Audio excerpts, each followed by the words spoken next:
begin. I pledge allegiance to the flag of the United States of America and to the republic for which it stands, one nation, under God, indivisible, with liberty and justice for all. Good evening. We'll do a roll call and declaration of conflicts of interest, should there be some. Councilmember Abram? Here and none. Councilmember Bixel? Here and none. Councilmember Vice Mayor Moniz? Here and none. Councilmember Phillips? Here and none. Mayor Bublak. Here and none. Okay, approval of agenda as posted or amended. So moved. Second. We have a motion and a second. Call the roll, please. Councilmember Abram? Yes. Councilmember Bixel? Yes. Vice Mayor Moniz? Yes. Councilmember Phillips? Yes. Mayor Bublak. Yes, and it passes on a 5-0. And now we'll do some fun stuff.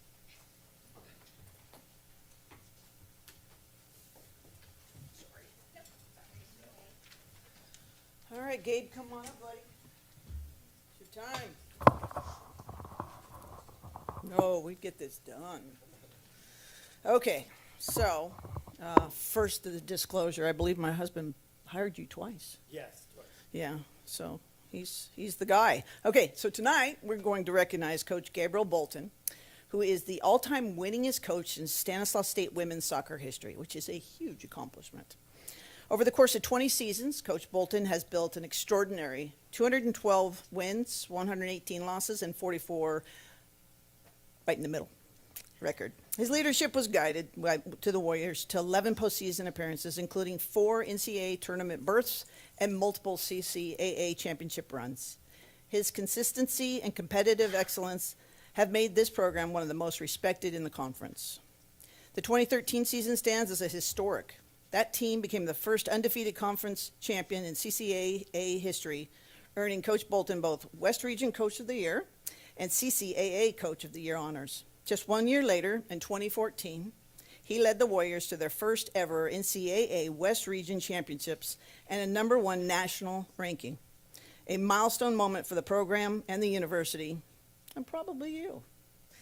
But Coach Bolton's legacy extends well beyond championships. He has developed All-Americans, Conference Players of the Year, and more than 150 all-academic honorees. His teams have maintained a GPA above 3.1, demonstrating a commitment to excellence not only on the field, but in the classroom.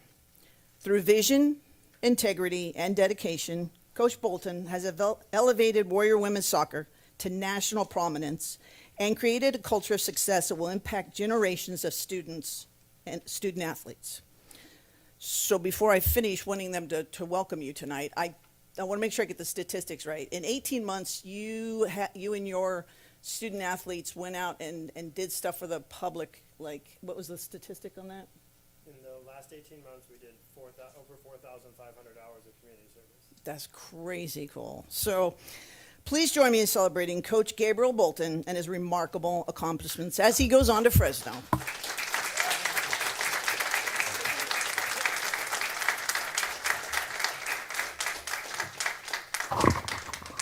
We're looking here. No, you're good. One more. Well, thank you very much, Mayor, City Council, and everyone that contributed to making tonight's recognition possible. It really means a lot to me and my family. I want to recognize my family, my wife Kathy, my daughters Bryn and Sophia, and my son Ben. This is the only place we've known as a family, and this is our hometown, and we love it. We've embraced it, and it's just Turlock is a really special place in our hearts, and being recognized like this just means a lot to all of us. I also want to say thank you to my first AD, which is Mill Richards, and also my last AD, Aaron Allaire, both of which have been incredible influences in my life, not only how they've taken care of me as a person, but also how they've guided my career through the years. When you've been somewhere for as long as I was at Stan State, you kind of develop a lot of traditions, and without question, the tradition I hope that carries on long beyond when I've been the coach there is our tradition of service. Service to Stan State, service to Turlock, service to the Central Valley. For the last 20 years, we've been more than a team, and I hope that we are more than a team for the next 20 and beyond. So thank you all so much. This means the world to me. I appreciate it.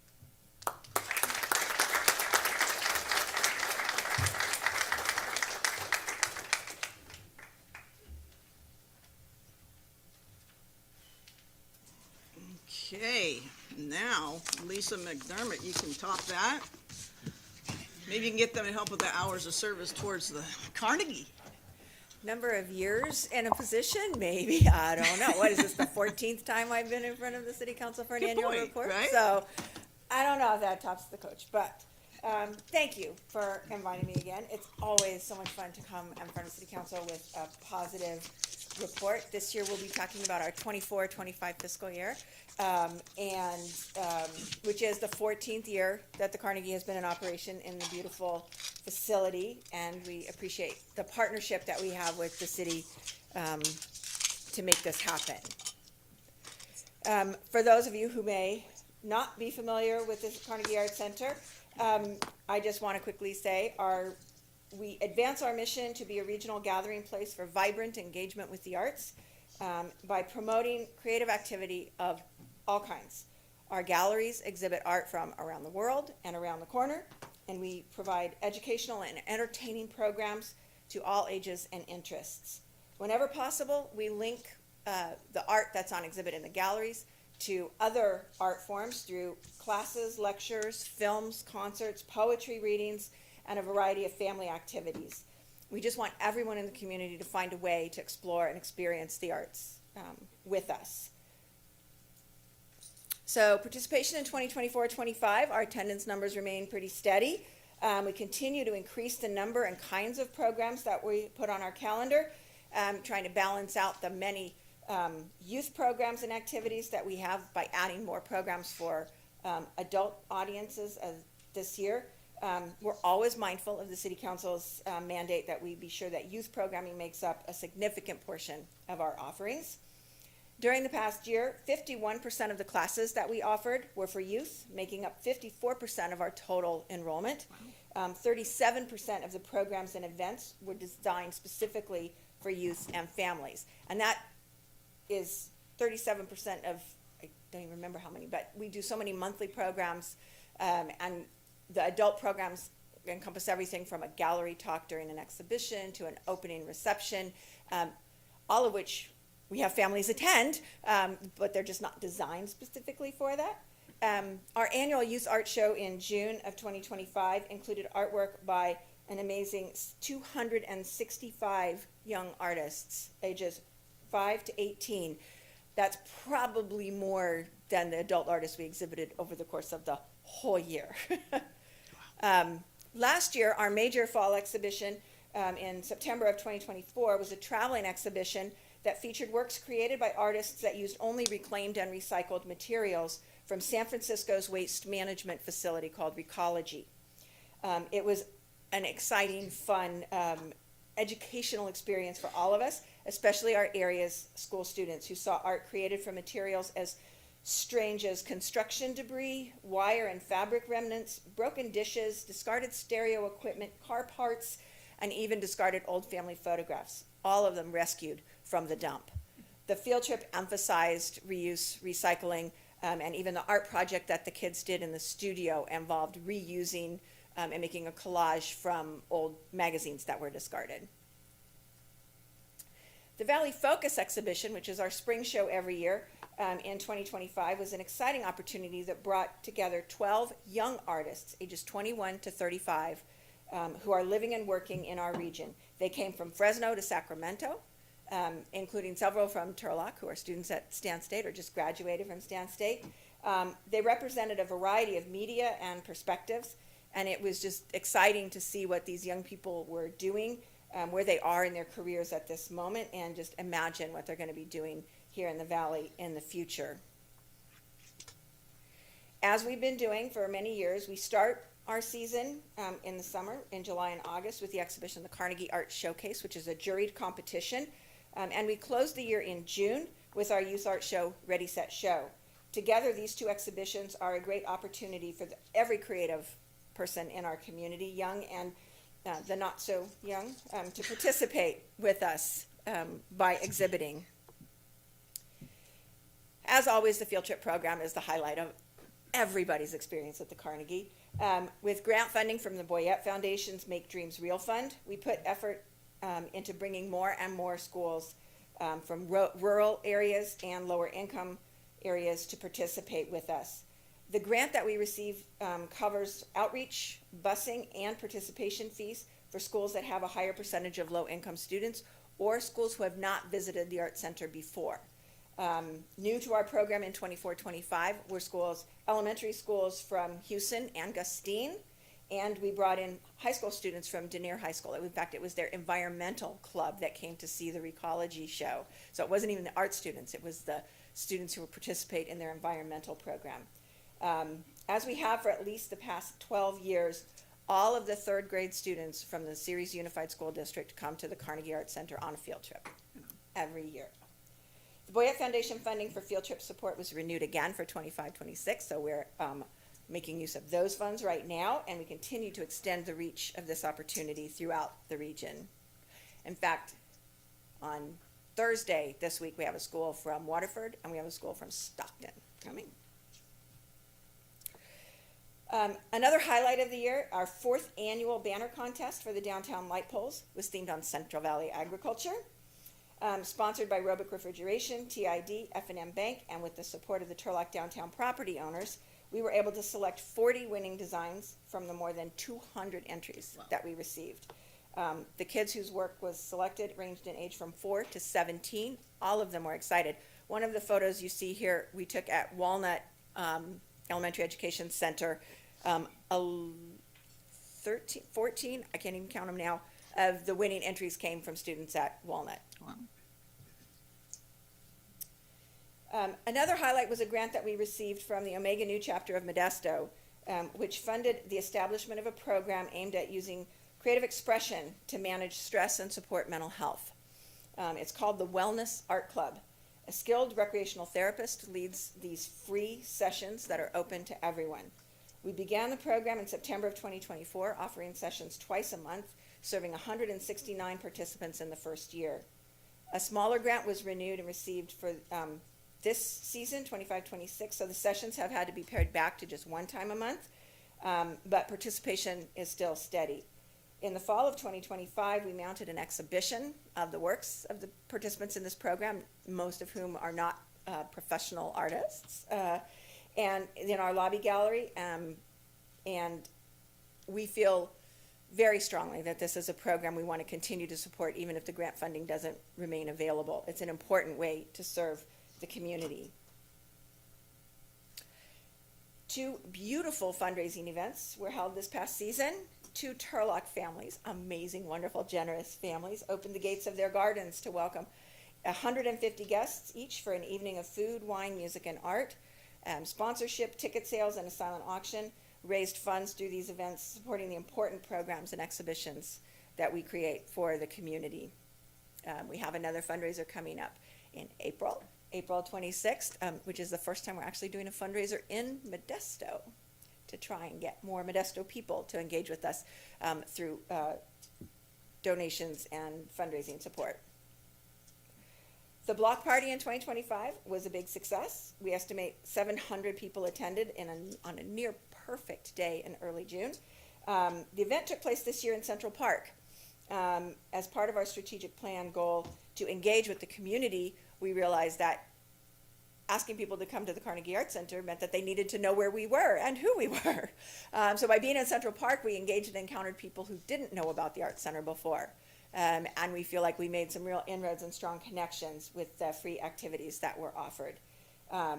We've appreciated the city's sponsorship through the Community Events and Activities Fund, and that event has been funded again for the 2026 block party, which will take place this June. As you'll see in your report, the financial support from the community remains strong Membership is steady, as is sponsorship.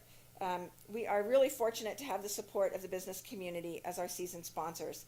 Last year's season sponsors included the Ferrari Family Foundation, our platinum level sponsor, Integral Wealth Management and Witten Ireland Strom and Green, our gold level sponsors, and silver sponsors Garton Tractor and Gimperley Family Farms, and bronze sponsors Oak Valley Community Bank.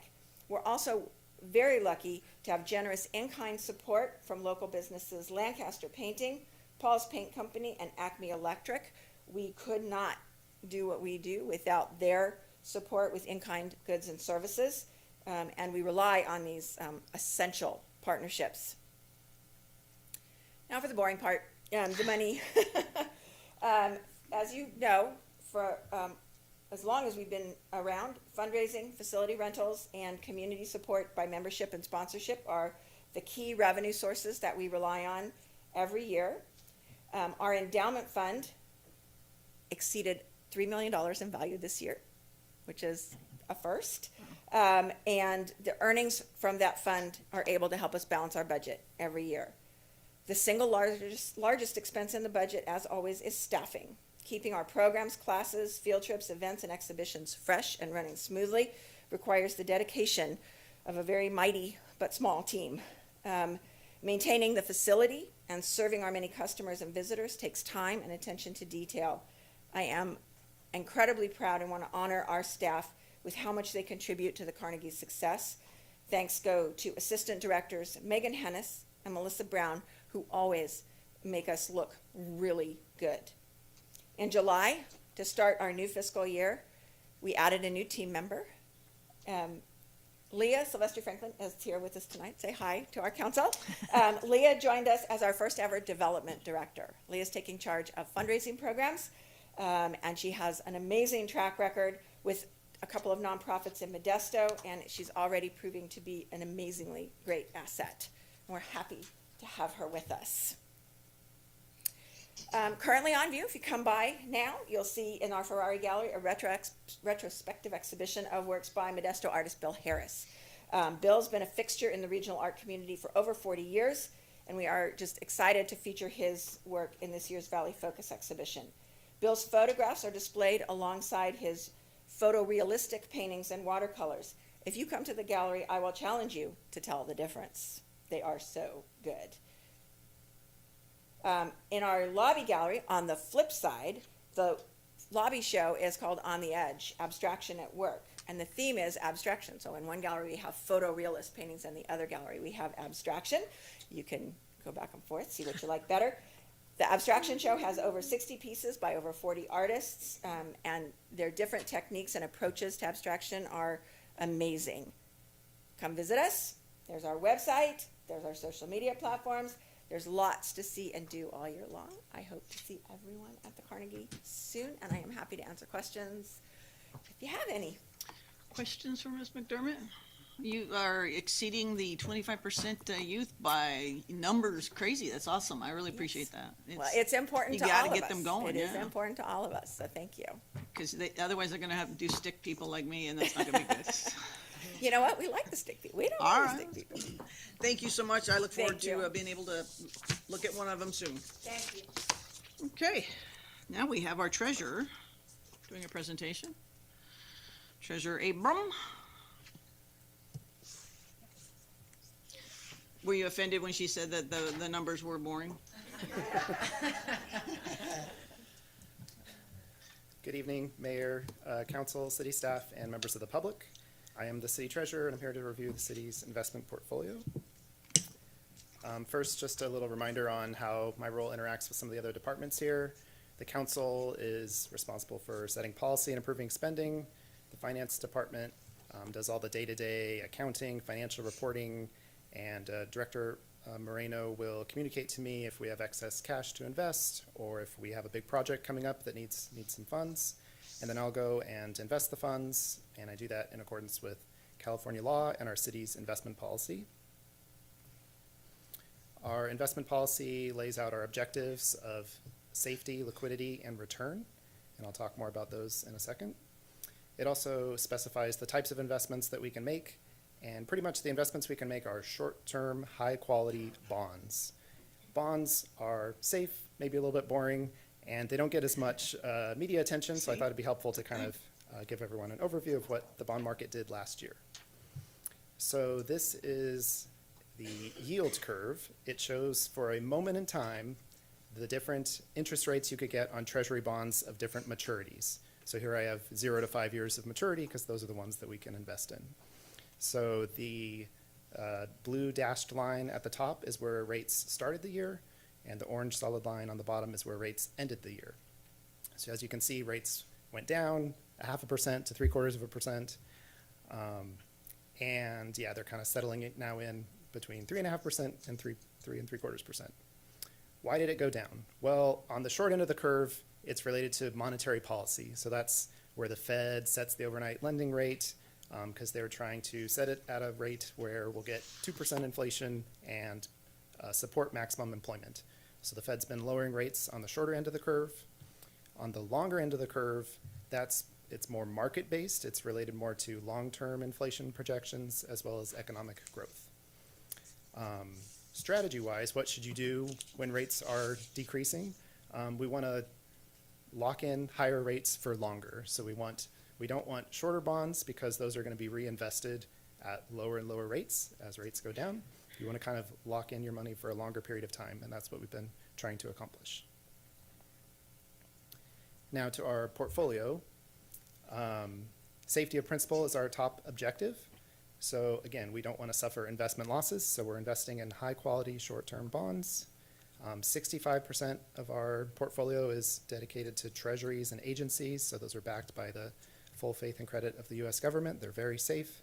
And even the corporate bonds that we have, we only have a small allocation to them, but they're not just any corporations, they're the largest corporations that we probably all use their products and services every day. So they're all very safe, and we'll get interest and have our principal returned to us at maturity. So we're invested safely. We also have liquidity to meet our cash flow needs. We have a lot of money that we can either request on demand, or maybe it'll mature within the next year. Those are the most liquid investments. And to show that we've been trying to also add more to the longer bonds, the bonds that are maturing between 3 and 4 and 4 and 5 years, we've added $50 million to those over the course of the year. So again, trying to implement that strategy of locking in our money for longer and maybe taking some of our liquidity down because we have ample liquidity. And lastly, we want to make sure we're getting a return on our investment. And over the last year, 2025, the portfolio returned 4.94%, which means a little more than $14.5 million for the city's money. And how does that compare to some benchmarks of other short-term safe bonds? It's right in line with where the benchmarks are. And looking forward, we think we should get, if we hold our bonds to maturity, we should get another 3.7% for the next 2 years as those bonds mature. And again, that compares favorably with the other benchmarks. We kind of expect 2026, at least on the bond side, to look similar to 2025, where rates will probably continue to come down. So we're just going to keep carrying out that strategy, and I will update you in another 6 months. Any questions? Questions for the treasurer? Good job. I like it. Thank you so much. Bring more next time. I'm sure that's the goal. Right.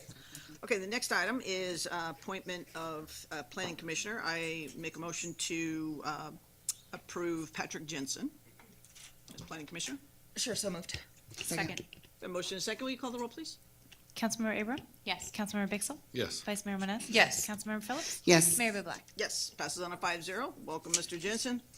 Okay, next is public participation, which is 3 minutes. This is a portion set aside for members of the public to address the city council on matters that are not listed on tonight's agenda, but are within the subject matter jurisdiction of the city council. Speakers will be allowed to the 3 minutes. There are 2 monitoring things there. And we wish that the matter, if it's going to be on the agenda, we'll ask you to hold off and speak to it when it gets to that item. So the first and only card I have is Kelly.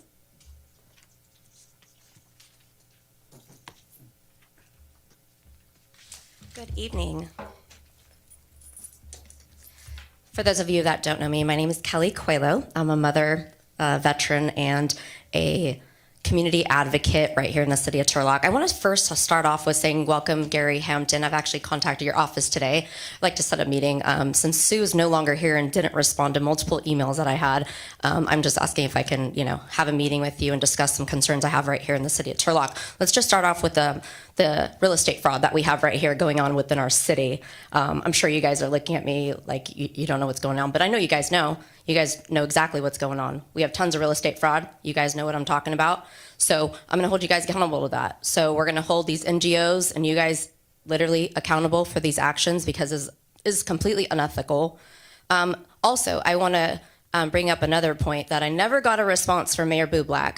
And I've brought up multiple issues to you in your office, no response. Multiple text messages, no response. I don't know what happened here, but I could talk loud. Let's see, what else?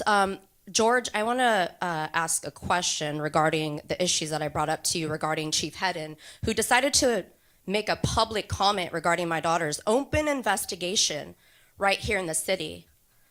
You need to hold him accountable, plain and simple. Hold him accountable. If he was on my watch, he would have been terminated. He does not have the authority or right to talk on an open investigation regarding a minor. I'm also going to bring up a fact of Save Turlock at the direction of you guys right here that's sitting up right in front of me. You guys will be held accountable for putting this out there. It's at the direction of you guys. It's been brought to my attention by multiple individuals. You guys are behind it. You guys will be held accountable. How dare you guys think that it's okay to talk on a minor's open investigation? That's unethical, uncalled for, first off. And I get politics, but this is a minor. You guys have no right to talk about my minor child. And trust me, I'm not stopping. So you guys might think that I'm going to stop my race because all of this stuff. Trust me, you guys are only giving me the fuel to keep running. And I might just jump for your spot, Mayor Bublak. I'm sorry. Also, it's been brought to my attention that you've been having your husband respond to multiple of your messages that your constituents are talking to you, and I think that's kind of unprofessional. So I'm going to challenge you to answer those questions from your constituents directly because they're not really happy. So George, I'm going to ask you, what are you planning to do with Chief Hedden regarding the comment that he made on an open public platform regarding my daughter's open investigation right here in the city of Turlock? We're going to hold him accountable. Not only we're going to hold him accountable, but we're also going to hold Officer Juan Arroyo, who decided that he was going to try to cover up this investigation with the individual that assaulted my daughter at Turlock Junior High School. So please tell me what you guys are planning to do here. Thank you. I have no other cards. Is there anyone wishing to speak tonight?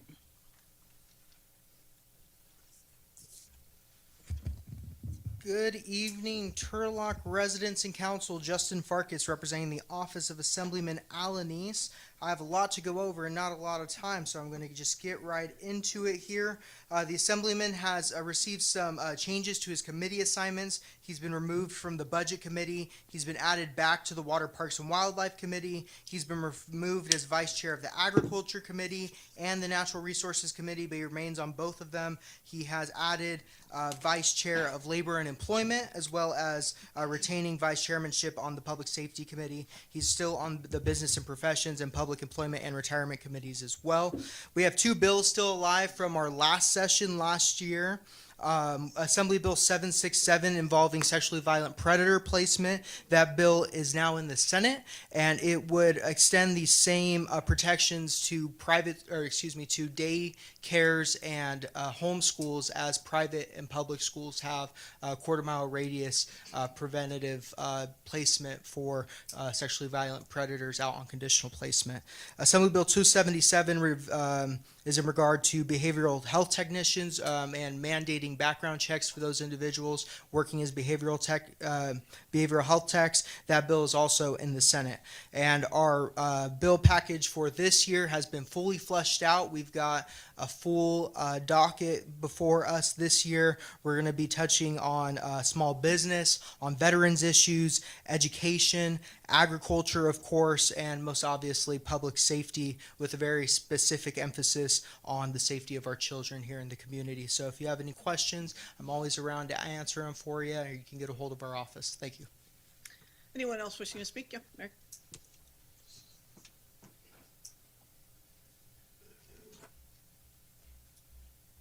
Hi, I'm Mary Jackson. I'm going to try and speak about being positive again. Welcome, Chief Hampton. Thank you. We appreciate you a lot. Thank you. I can't believe the Carnegie's been 14 years. It seems like a really long time, and they are doing amazing work. I wanted to talk about the neighborhood services. I met Gerardo, who's one of the new officers.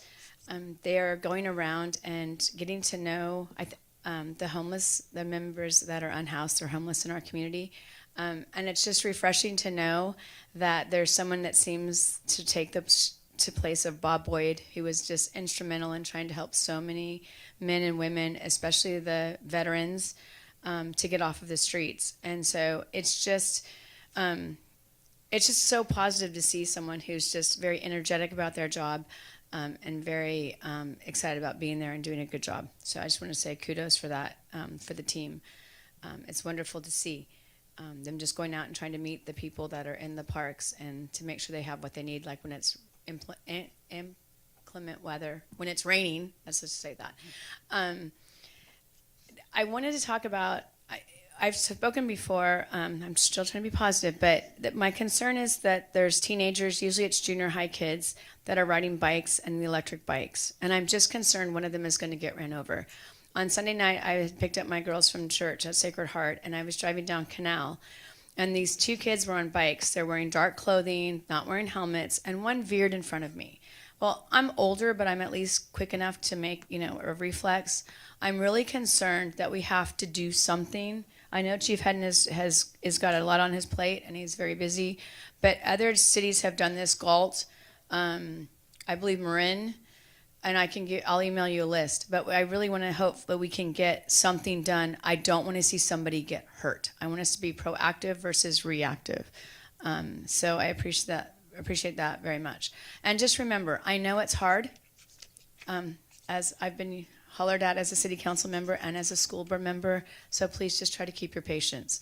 Whether they ran against you, they're frustrated with you. The one thing I've learned on the school board is just people want to be heard, especially after the pandemic. Thank you. Anyone else?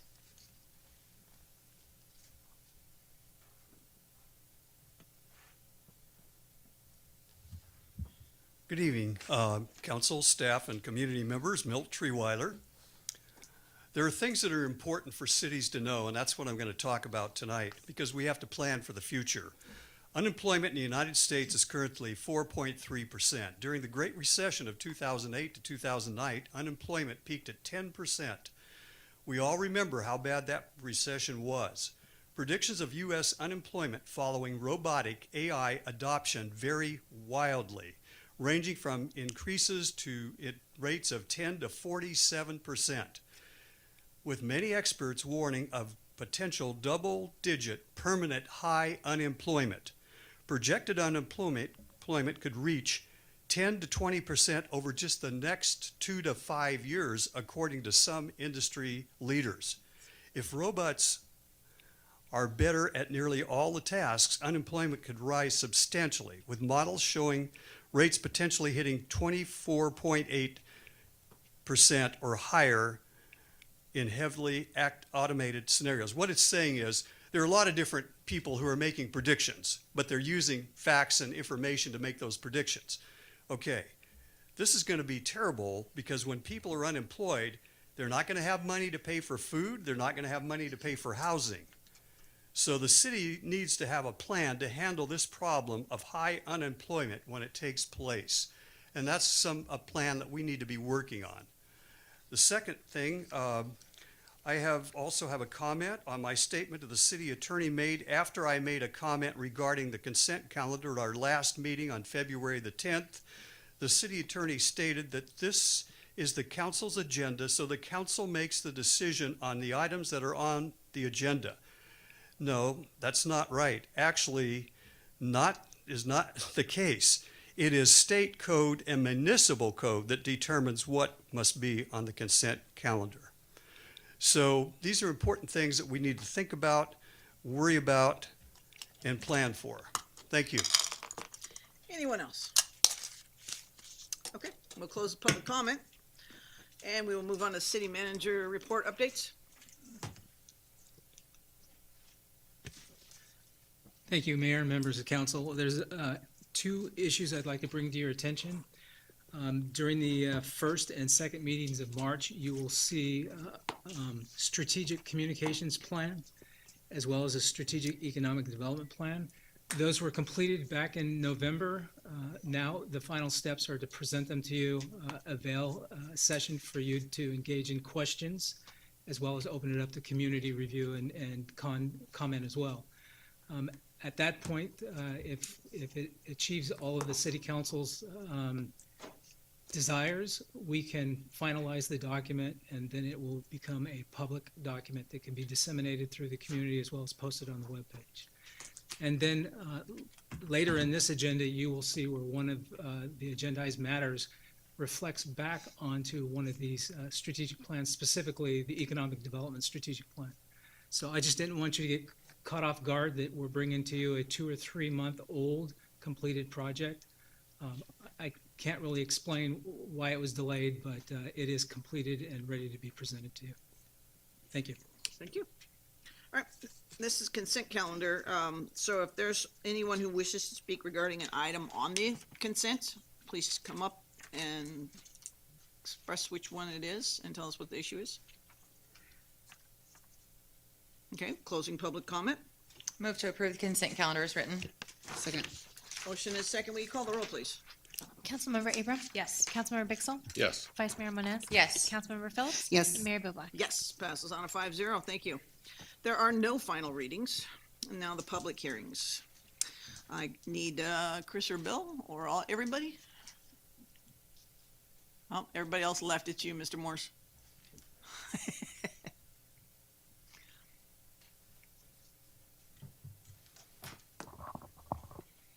Good evening, Mayor, council members. Tonight, we're bringing item 10A. Also, we do have Will Dan and Associates. Tyler Green's here if there's any questions that I can't answer about CFD3 Community Facilities District number 3, CFD3.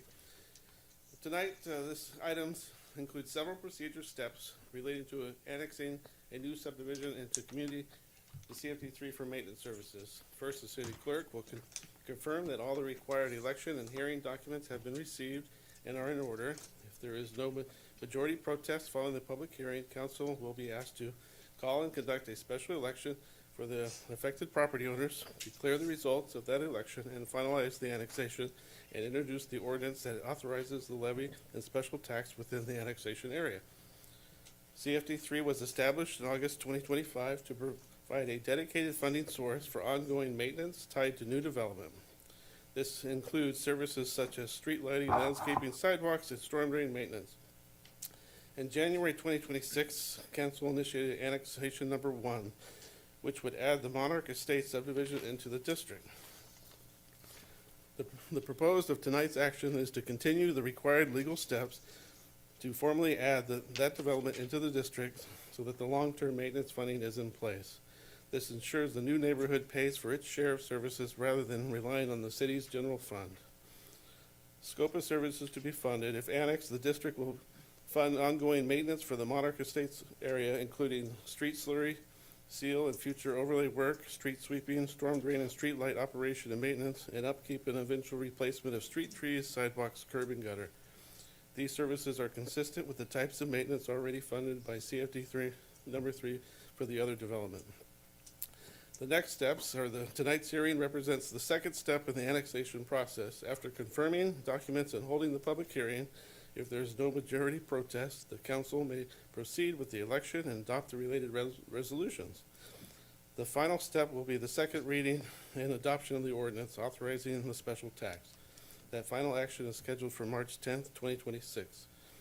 The annexation will generate approximately $4,900 annually, or about $306 per lot. These funds will be placed into the CFD3 fund and used only for maintenance services within the district. There is no impact to the city's general fund and no budget amendment is required. Okay. All right, so we go through the checklist, right? Proof of publication of the notice public hearing? You want to do them all together? Oh, okay. signed waiver and consent forms of the properties being annexed, completed and signed ballots, signed certificate of clerk regarding receipt of property owner waiver and consent form, ballot declaring the election results. So confirmed.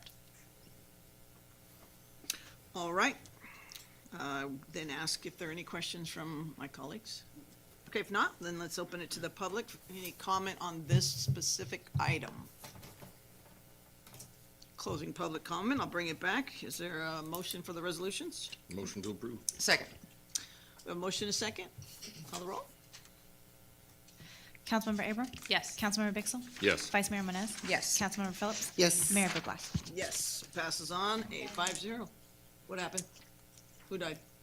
Just to clarify, can we also pass do a separate vote for the ordinance, first reading of the ordinance? Most definitely. What is the will of council? Move to approve the ordinance in addition. Second. Motion and a second? Councilmember Abram? Yes. Councilmember Bixel? Yes. Vice Mayor Moniz? Yes. Councilmember Phillips? Yes. Mayor Bublak? Yes, passes on 5-0 as well. Thank you, Mr. Morris.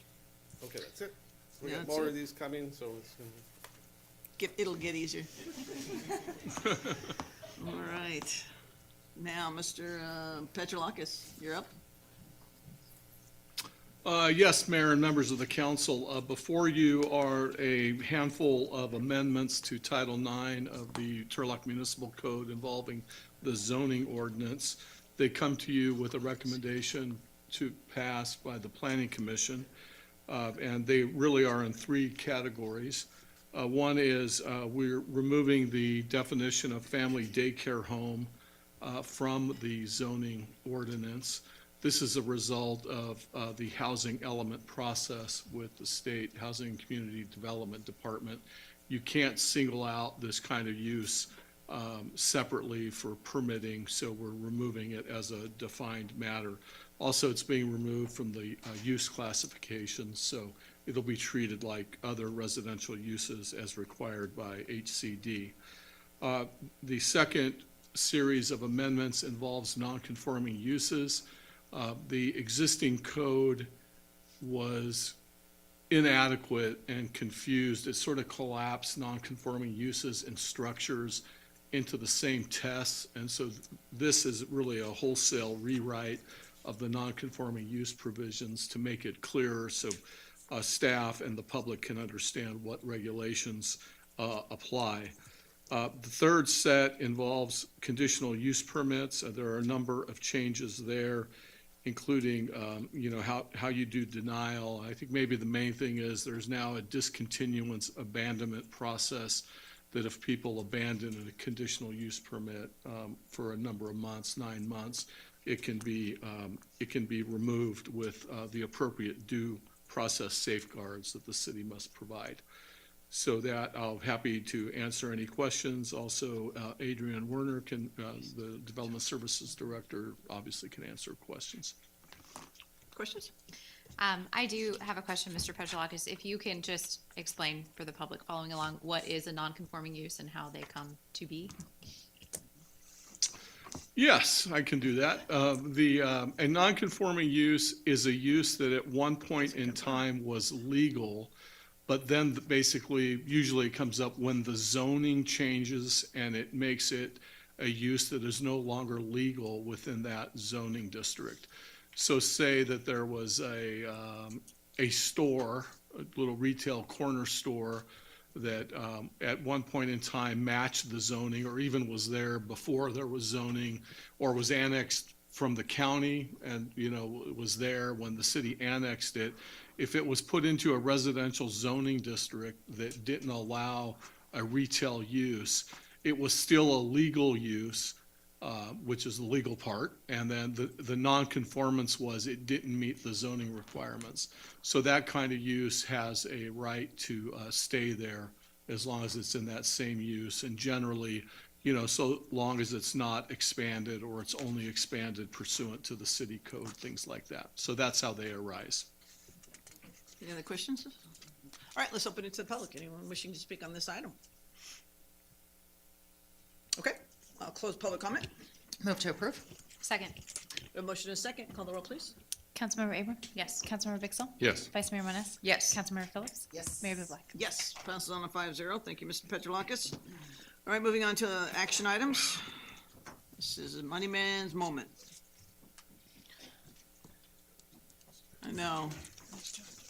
That's a lot of papers, Isaac. We're going page by page. So we'll be quick. Thank you, Honorable Mayor and Council members. Tonight before you, the item is your mid-year budget presentation.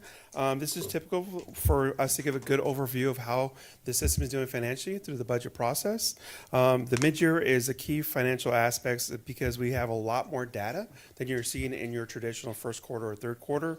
We have a lot of benchmarks that have come forward, such as a lot of property taxes floated through, and so it has your sales tax. So we'll go through the presentation and give you the data. So on June 10th, 2025, Council adopted the general fund budget with the revenues of $23.6 million and expenditures at 64.1. I'm sorry, that's a typo in a sense because the revenues were greater than expenditures. We're at December 31st.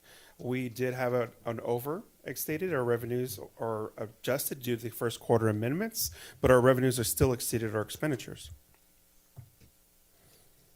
So for the mid-year assumptions, we look at 50% of the adopted budget to use it as a benchmark. So what does that mean? We take our adopted budget, basically just cut it in half so that we can see where our revenues and expenditures are falling for the year. We do make some assumptions in actually property tax, but we also look at our sales tax as well from assumption and estimates. So we accrue in our January payment, but we also do an estimate for our February payment so that we can get a more true number. If we didn't pull those numbers in, we'd actually maybe missing quite a big chunk. So it would look like your budget was upside down. So we pull those numbers in for an assessment overall. So sales tax is always a large driver of what our budget is going to look like for the fiscal year. As you can see from the chart, we are doing quite well in our sales tax projections, for the most part on track and actually exceeding overall. So we'll go through that information, what it looks like, but you can see from the chart, a large majority of our actuals are exceeding our budget throughout the budget process. Looking at our revenues, again, the adopted budget, $32.2 million, where your actuals are 32.6, which means we're about 50.5%, which in the current history of the prior years is pretty much on trend of what we've been doing. So our non-department, which consists of our property tax and our sales tax, is 51.1%, which is a large contributor to the overall. Looking at our budget expenditures of 31.1 or 32.1%. Our actuals at 28.9, which is a benchmark of 45.1%, which a large factor overall is salary savings, about 2.1 million.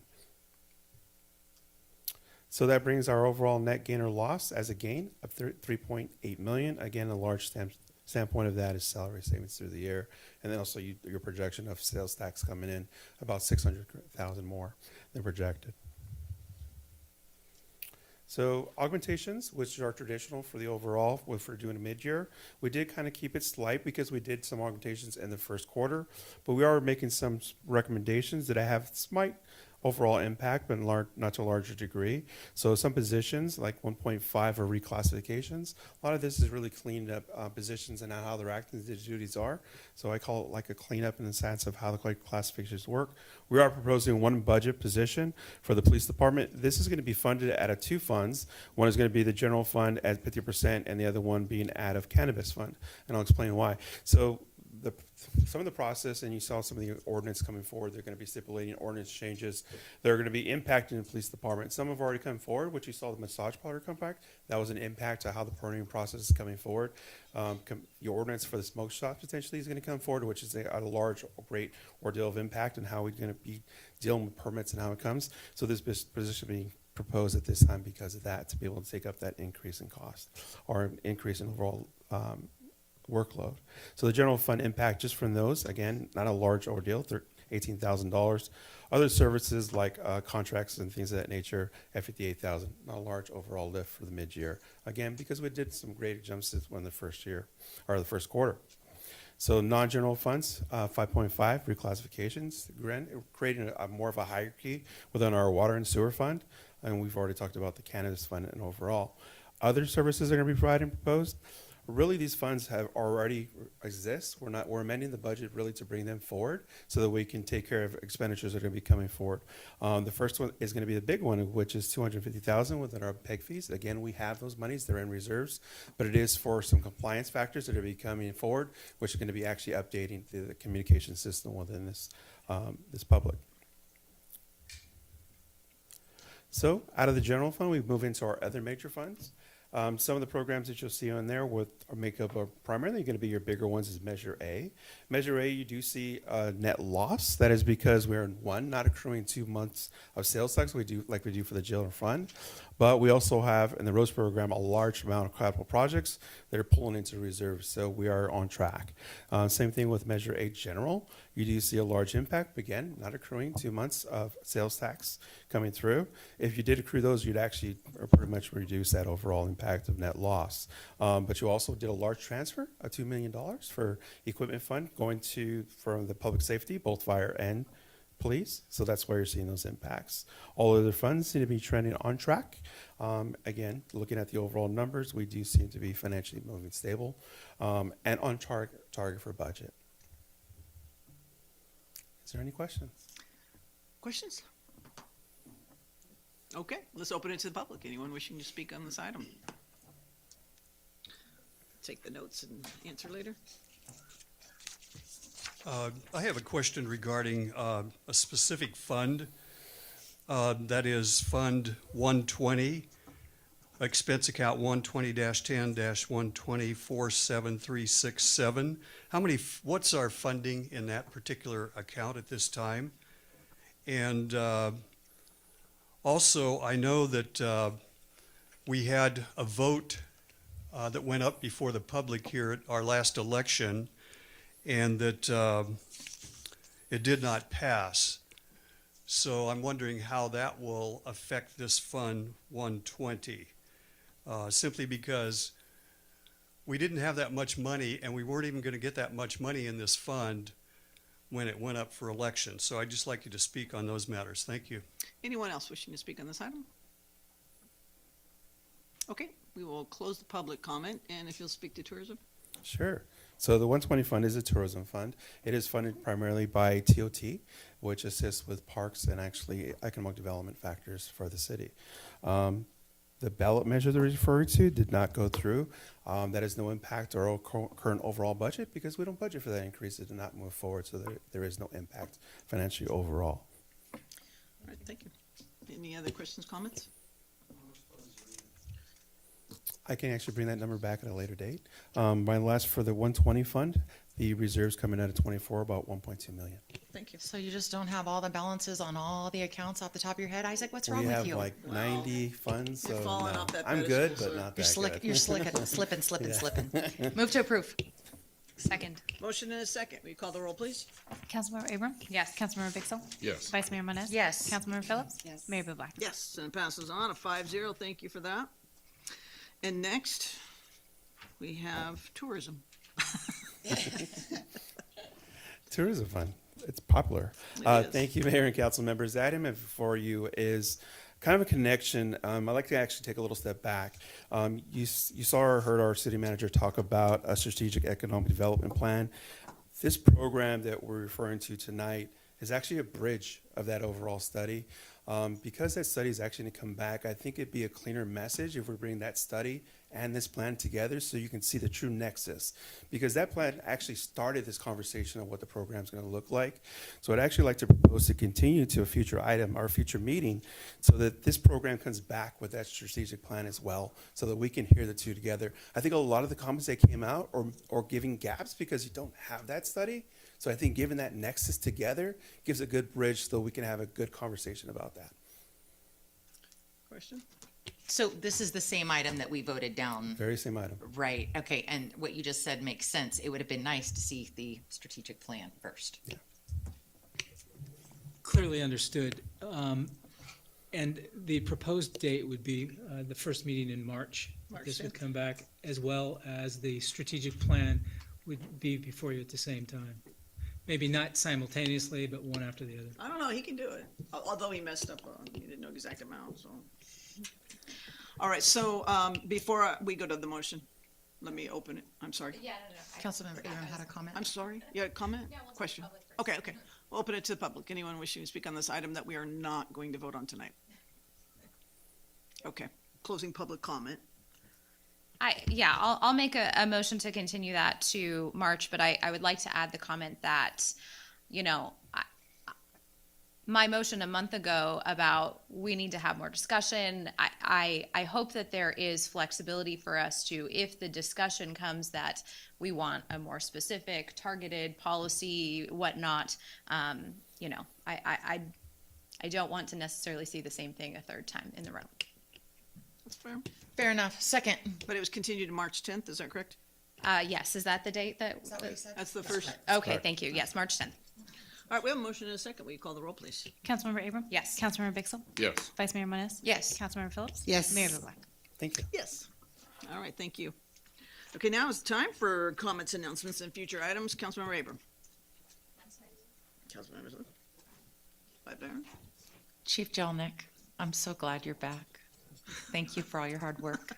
I saw you all week long on my radar. Thank you, sir. Nothing? Yes, I just wanted to make the announcement. I don't know if you guys saw, Mayor Bublak was selected by Turlock Journal Reader's Choice Award for Politician of the Year. And so this recognition reflects your dedication and commitment to serving the Turlock community. So it's very well deserved, and thank you for all that you do. Thank you. You're welcome. She's gonna kick you for that later. Okay. Moving on, actually, in the spirit of agreeing with somebody, I do think that we need to work on an e-bike philosophy about life, because when I'm out here at night, I see no lights on any bikes, but beyond that, kids that are just flying through intersections, and I'm just like, ooh, I'd hate to see that happen. To another comment, I do speak for myself. My husband does not speak for me, nor does anybody. In 17 years, I don't think anybody's ever said, I wonder what you mean, Amy. So I want the public to know, if you ask me a question, you're going to hear it from me. If you hear it from somebody else, it's probably a lie. Storms, thank you, staff. You guys have done an amazing job reacting to the crazy Mother Nature silliness out there. So I really want staff to know that we appreciate them, because they're having to react quickly and be cold and wet and yuck. And then we had the opportunity to meet with Christian Palicio, is that how you say it? And he is a young man who is a professional boxer here in town. And so he will be competing on the 14th of March in Stockton. Love for y'all to support him, because it's all about good vibes for Turlock and everybody setting goals and achieving them. And with that, I might say that we have closed session, ma'am? Yes, we have 13A, conference with labor negotiators, California Government Code 54957.6A, agency negotiator Amy Bublak, unrepresented employee city attorney, and B, public employee employment, California Government Code 54957B1, title city attorney. Did you and Isaac go to the same class to learn to mumble? Okay. We will, we'll go into closed session and report out should there be something.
And we are back. There's nothing to report out.